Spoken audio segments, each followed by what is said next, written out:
Much like my beard, the Avs have already shed some weight, and like my hair, in the coming days, they're going to shed some more.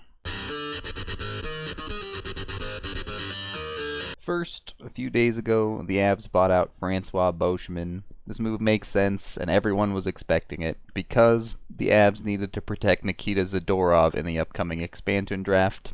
They would have either had to go with 4 defensemen, 4 forwards, and a goalie, or by buying out Beauchemin like they did, they can now go 7 forwards, 3 defensemen, and a goalie. On top of that, Sakic has repeatedly said that he wants to get younger and faster, and Beauchemin was neither of those things. Now that slot is open for either someone to pick up from a trade or one of our young prospects to get a real chance. Now, with the 7-3-1 method, our expansion draft protection list is officially out, and most of it makes sense, except for 2 forwards on there.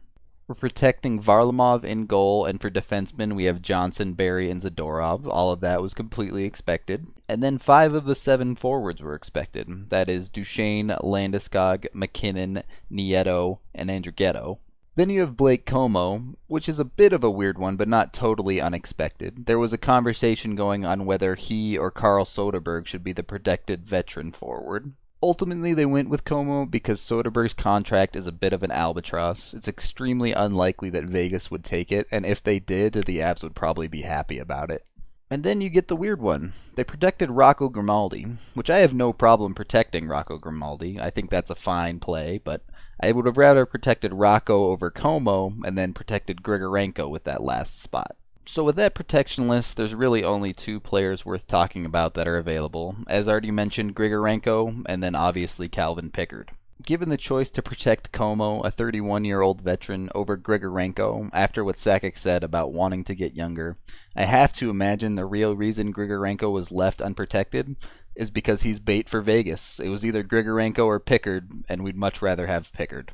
So if we're operating under the pretense that Grigorenko is going to be gone, that opens up a forward slot in the Avalanche's roster, which we could see filled by AJ Greer.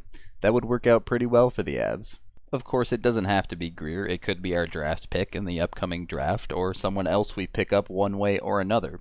Any way you look at it, hopefully it's someone young that can come in, fill a third-line role, and be effective for the Avs. That is the end of this expansion draft. I guess it's a preview, more of a review, really. Thank you for watching. Look out for a few more videos coming up over the next week as the regular NHL draft hits as well, and I'll be covering all of that. I'm Rudo3, and this hair's gotta go.